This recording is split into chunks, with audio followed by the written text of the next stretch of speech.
do Pai era que ele ajudasse a levar a efeito a imortalidade e vida eterna do homem, tornando-se nosso advogado para com o Pai. Por isso, ainda que era filho, todavia aprendeu a obediência pelas coisas que padeceu E tendo ele sido aperfeiçoado, veio a ser o autor da eterna salvação para todos os que lhe obedecem. E ele seguirá sofrendo dores e aflições e tentações de toda a espécie. E tomará sobre si a morte, para soltar as ligaduras da morte. E tomará sobre si as suas enfermidades, para que se lhe encham de misericórdia as entranhas, para que saiba, segundo a carne, como socorrer seu povo, de acordo com suas enfermidades. O Filho de Deus padece, segundo a carne, para tomar sobre si os pecados de seu povo, para apagar-lhes as transgressões, de acordo com seu poder de libertação. Gostaria de contar uma experiência simples que ilustra a luta que às vezes temos que enfrentar para abraçar a natureza pessoal da expiação do Senhor. A convite do meu líder, li o livro de Mórmon de capa a capa e marquei todos os versículos que se referiam à expiação do Senhor.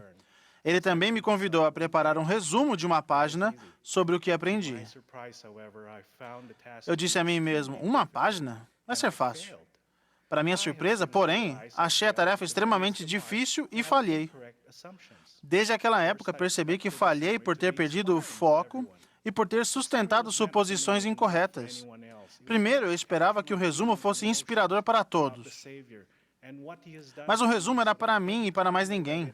O objetivo era capturar meus sentimentos e minhas emoções sobre o Salvador e o que ele fez por mim, para que cada vez que eu o lesse, ele evocasse experiências espirituais maravilhosas, pungentes e pessoais.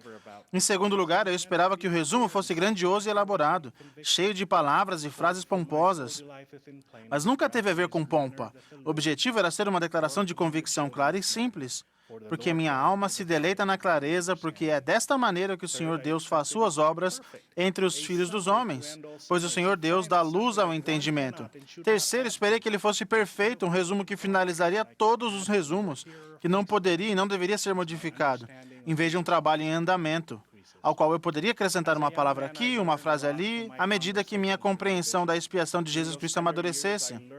Na juventude, aprendi muito ao conversar com meu bispo. Durante aqueles ternos anos, aprendi a amar estas palavras de um amado hino. Assombro me causa o amor que me dá Jesus. Confuso estou pela graça de sua luz e tremo ao pensar que por mim sua vida deu.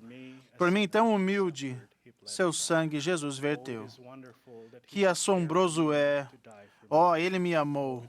E assim me resgatou. Que assombroso é, assombroso sim.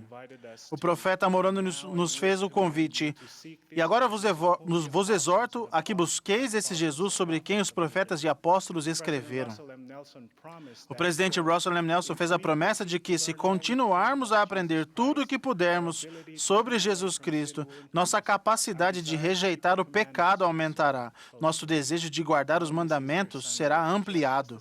Neste domingo de Páscoa, assim como o Salvador que saiu de seu sepulcro de pedra, que despertemos de nosso sono espiritual e nos elevemos acima das nuvens da dúvida, das garras do medo, da toxicidade do orgulho e da inércia da complacência. Jesus Cristo e o Pai Celestial vivem, em nome de Jesus Cristo, e testifico do seu amor perfeito por nós. Em nome de Jesus Cristo. Amém.